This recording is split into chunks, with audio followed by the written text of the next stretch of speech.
원리로 이해하는 양쌤의 중학교 과학인강. 3. 반응이 일어날 때 질량은 변하지 않아를 공부해 보도록 할게요. 우유값이 빵빵해졌어. 빵빵해졌으니까 더 무거워졌겠네? 왜 지독한 냄새가 나고 덩어리도 생겼어. 우유가 상했나봐. 우유가 상하면 덩어리가 생기고, 이 냄새라고 하는 건 기체잖아요. 기체가 발생하는 화학 변화가 일어나게 되는데요. 우유가 상하는 화학 변화 전과 후에 질량은 어떻게 될까요? 자, 측정을 해보면요. 상하기 전의 우유와 상한 후의 우유의 질량이 같은 걸 볼 수가 있죠. 저울이 수평을 이루고 있잖아요. 이렇게 화학 변화 전이랑 화학 변화 후에 질량은 같다는 것을 알 수가 있어요. 자, 학습지에서 1번 여러가지 화학 반응에서의 질량 변화 실험들을 볼 수 있는데요. 우선은 앙금이 생성되는 반응에서 화학 변화 전과 후에 질량이 어떻게 되는지 실험을 해보도록 할게요. 앙금이 생기는 화학 반응에서 질량 변화에 대해 알아보겠습니다. 15ml의 염화나트륨 수용액과 15ml의 질산은 수용액을 시험관에 각각 넣습니다. 각각의 시험관을 비커에 담아 전자저울에 올린 후 질량을 측정합니다. 두 시험관에 수용액을 섞고 변화를 관찰한 다음 두 시험관이 담긴 비커를 전자저울에 올린 후 질량을 측정합니다.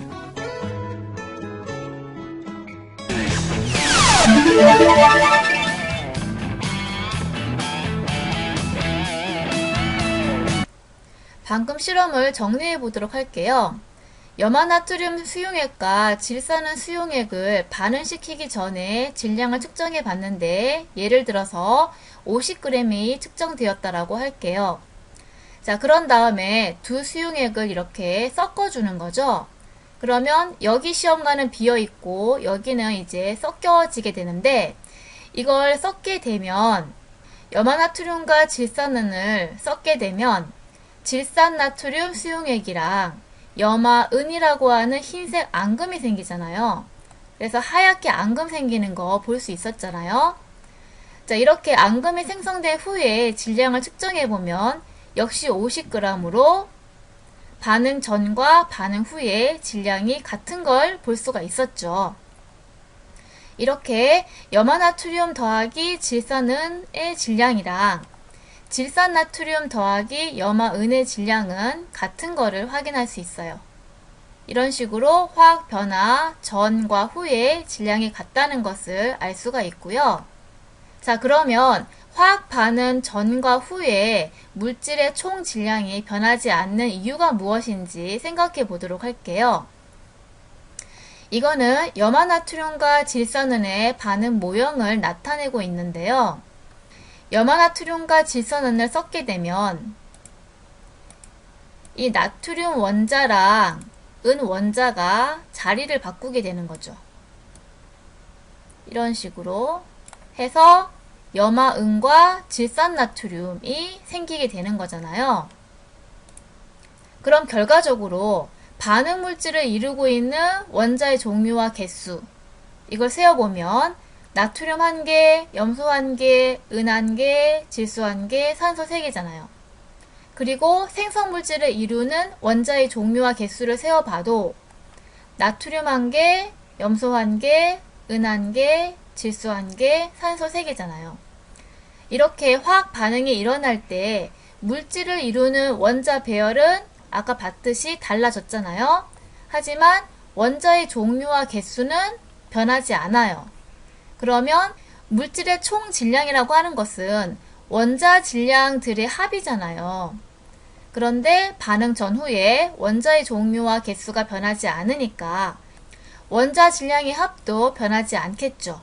그래서 반응 전후에 물질의 총 질량은 변하지 않는 거예요.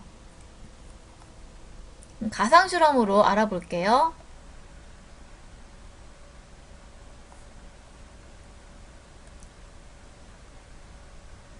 이렇게 원자가 배열만 바뀌면서 반응 전후에 원자의 종류와 수는 변하지 않으니까 물질의 총 질량에 변화가 없다는 얘기죠. 이번에는 기체가 발생되는 반응에서 반응 전과 후에 질량이 어떻게 달라지는지 실험을 해보도록 할게요. 기체가 발생하는 화학 반응이 일어날 때 질량 변화에 대해 알아보겠습니다. 달걀 껍데기를 잘게 부수어 페트병에 넣습니다. 5% 염산을 시험관에 붓습니다. 시험관을 페트병에 넣은 다음 뚜껑을 잘 닫습니다. 이때 염산이 쏟아지거나 달걀 껍데기에 쏟지 않게 조심합니다. 페트병을 전자저울에 올린 후 질량을 측정합니다. 페트병을 기울여 시험관에서 염산이 흘러나오면 달걀 껍데기와 1분 정도 반응시킵니다. 페트병을 전자저울에 올린 후 질량을 측정합니다. 이때 반응이 오래 진행되면 페트병이 터질 수 있으니 주의합니다. 페트병의 뚜껑을 열고 잠시 그대로 둔 다음 페트병과 뚜껑의 질량을 측정합니다.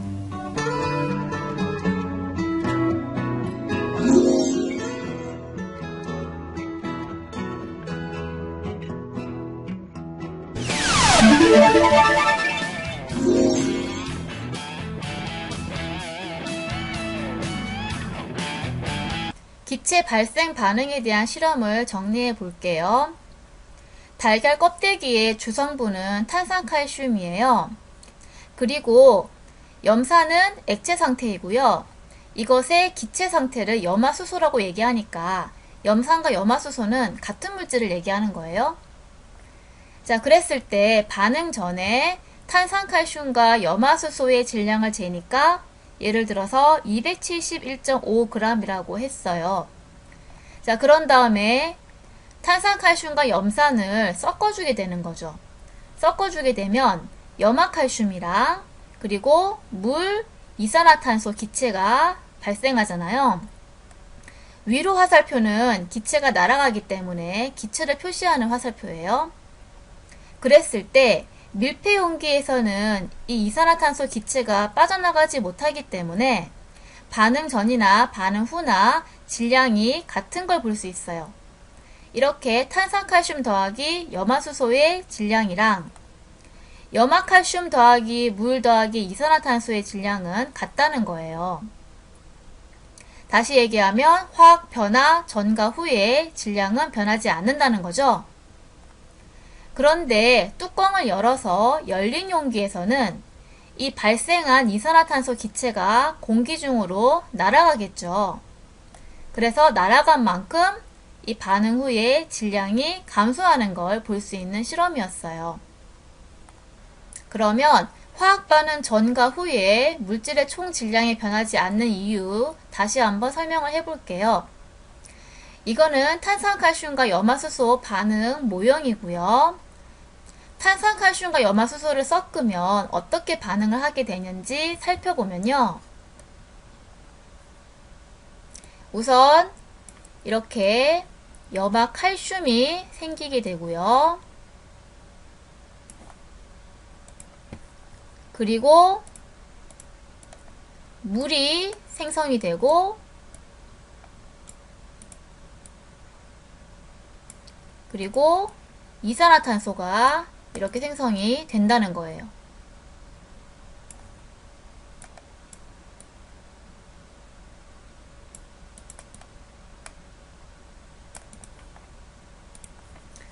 자, 이렇게 반응을 하게 돼요.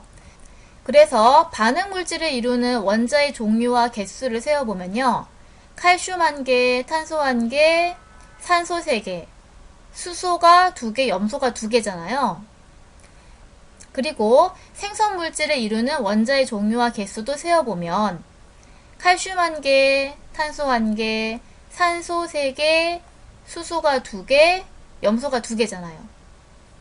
이렇게 화학 반응이 일어날 때 물질을 이루는 원자의 배열은 바뀌지만은 원자의 종류와 개수는 변하지 않잖아요.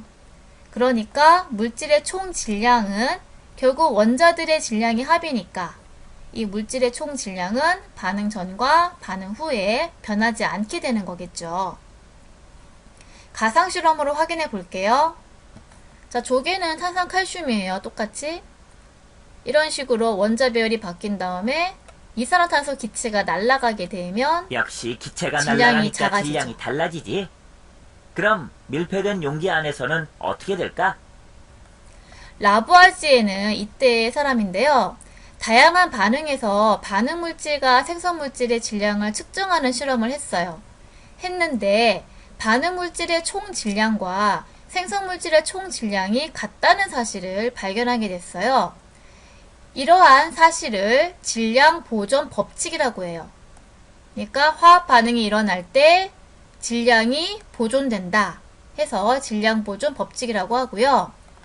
질량 보존 법칙이 성립하는 이유는 앞에서 얘기했듯이 화학 반응이 일어날 때 원자의 종류와 개수는 변하지 않으니까 질량이 보존되어진다는 걸 알 수가 있었죠. 자, 두 번째로 질량 보존 법칙은 화학 변화뿐만 아니라 물리 변화에서도 성립해요. 예를 들어서 그림 볼게요. 자, 물의 액체 상태인데 이거를 가열해서 수증기 기체 상태로 상태 변화를 시켰어요. 상태 변화는 물리 변화죠.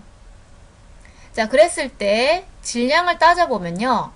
물의 질량이 100g이었다고 치면 수증기의 질량도 100g이에요. 왜냐하면 원자의 종류와 개수가 안 변하죠. 원자를 세어보면 물에서 수소 원자가 12개, 산소 원자가 6개, 수증기도 수소 원자 12개, 산소 원자가 6개. 이렇게 원자의 종류와 개수가 변하지 않으니까 물질의 총 질량은 물리 변화에서도 일정하게 유지가 된다는 거예요. 화학 변화도 마찬가지죠. 물을 전기분해해서 수소기체와 산소기체를 만든 화학 변화인데 마찬가지죠. 물이 100g이었다면 화학 변화 후에 수소기체와 산소기체의 합도 100g이라는 거예요. 왜냐하면 물에서 수소 원자가 12개, 산소 원자가 6개인데 화학 변화 후에 보면 수소 원자가 12개, 산소 원자가 6개. 이렇게 물질을 이루는 원자의 종류와 개수가 변하지 않으니까 화학 변화에서 질량은 보존된다는 거 알 수가 있는 거죠. 그런데 우리 주변에서는 반응 전과 후에 질량이 변하는 것처럼 보이는 현상이 있어요. 자, 예를 들어서 기체가 발생하는 연소에서 볼 수 있는데 나무를 연소시킬 거예요. 실험을 보도록 할게요. 우선 저울을 준비하고요. 실험을 위해 준비한 나무 도막의 질량을 측정해 둡니다. 그런 다음 나무에 불을 붙이고 나무 도막에 불이 꺼질 때까지 태워보도록 하겠습니다. 한참 불이 타더니 꺼지고 나자 나무의 모습은 온데간데 없고 재만 남았네요. 그럼 이제 이 재를 모두 모아 질량을 측정해 보겠습니다. 연소 전의 나무 질량과 비교해서 질량이 많이 줄어든 것을 확인할 수 있죠. 방금 본 실험을 정리해 보도록 할게요. 나무를 구성하는 원소는 탄소 C, 수소 H, 산소 O이고요. 그 밖에 철, 칼륨 등의 무기물이라고 하는 원소가 소량 포함되어 있는데요. 나무를 연소시키게 되면 나무가 공기 중에 산소 O2랑 반응을 하게 되죠. 그러면서 CO2 이산화탄소와 H2O 수증기가 생기게 되는데 이산화탄소와 수증기는 기체이기 때문에 공기 중으로 날아가게 되고요. 나머지 이 무기물이 재로 남게 되는 실험이었어요. 자, 그랬을 때 이 나무와 산소를 반응을 시키면 재와 이산화탄소와 수증기가 발생하는데 열려진 용기에서 실험하면 이산화탄소와 수증기라고 하는 이 기체는 날아가 버리잖아요. 그래서 재만 남게 되고요. 그래서 이 재만 남게 되기 때문에 반응 후에 질량이 감소하는 것을 볼 수가 있었어요. 그래서 마치 화학 반응 후에 질량이 감소하는 것처럼 보이는 현상을 볼 수가 있었는데요. 이거를 이렇게 밀폐 용기에서 실험을 해서 기체의 질량까지 모두 측정을 하게 되면요. 나무 더하기 산소의 질량이랑 재 더하기 이산화탄소 더하기 수증기의 질량이 같다는 것을 알 수 있어요. 그래서 반응 전과 후에 질량이 변하지 않는 걸 알 수가 있고요. 이렇게 화학 변화가 일어날 때에는 항상 질량 보존의 법칙이 성립한다는 것을 알 수가 있어요. 자, 이번에는 금속의 연소라고 하는 실험을 알아보도록 할게요. 역시 실험부터 보도록 하겠습니다. 56.1g입니다. 따라서 강철솜의 질량은 3g이겠죠?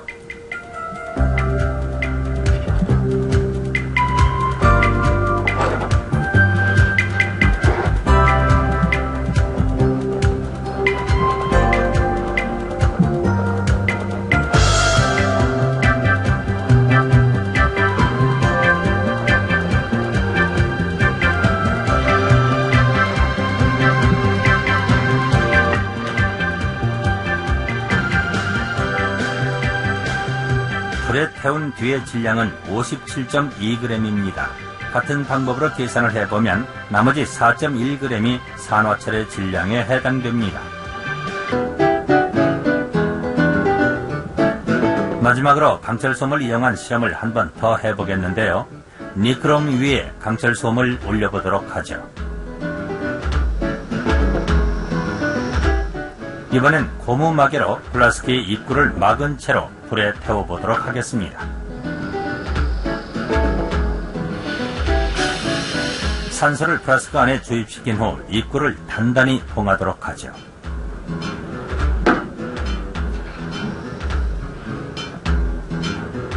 하늘이 중앙에 오도록 저울을 조정하겠습니다.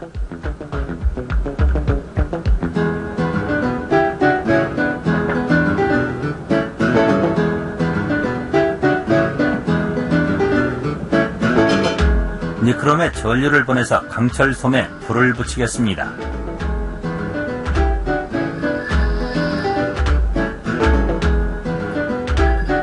불꽃을 튀기면서 완전히 탔습니다. 이번에도 산소와 결합하여 산화철이 됐습니다.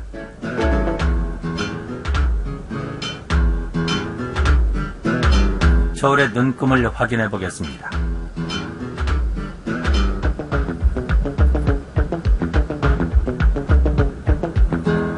눈금이 전혀 움직이질 않았군요. 왜 그럴까요? 질량이 변하지 않은 것일까요?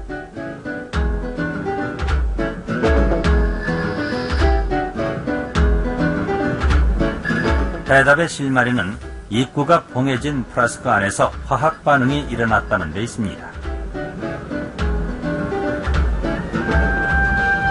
왜 질량이 변하지 않았을까요?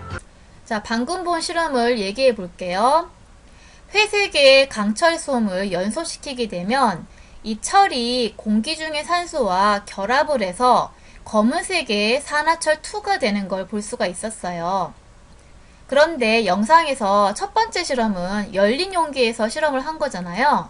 이 열린 용기에서는 철이 산소와 결합해서 산화철이 되는데 반응절에 산소라고 하는 기체의 질량이 측정되지가 않았잖아요. 그래서 반응 후에는 철에 산소가 결합이 됐으니까 반응 후에 질량이 증가하는 것으로 측정이 된 거죠. 자, 그런데 이것을 이렇게 두 번째 실험에서는 밀폐된 용기에서 실험을 했잖아요. 밀폐된 용기에서 실험을 하게 되면 기체인 산소의 질량도 측정이 되는 거죠. 그래서 이때에는 철 더하기 산소의 질량이 산화철2의 질량과 같은 것을 확인할 수가 있었어요. 이런 식으로 화학 변화가 일어날 때에는 항상 질량이 보존된다는 것을, 질량 보존 법칙이 성립한다는 것을 알 수가 있는 거예요. 그럼 가상 실험을 보도록 할게요. 자, 철이고요. 연소시키면 철에 산소가 결합하면서 질량이 더 무거워지게 측정이 되었었다는 거죠. 열린 용기에서요. 여기까지 수업을 마치도록 하겠습니다.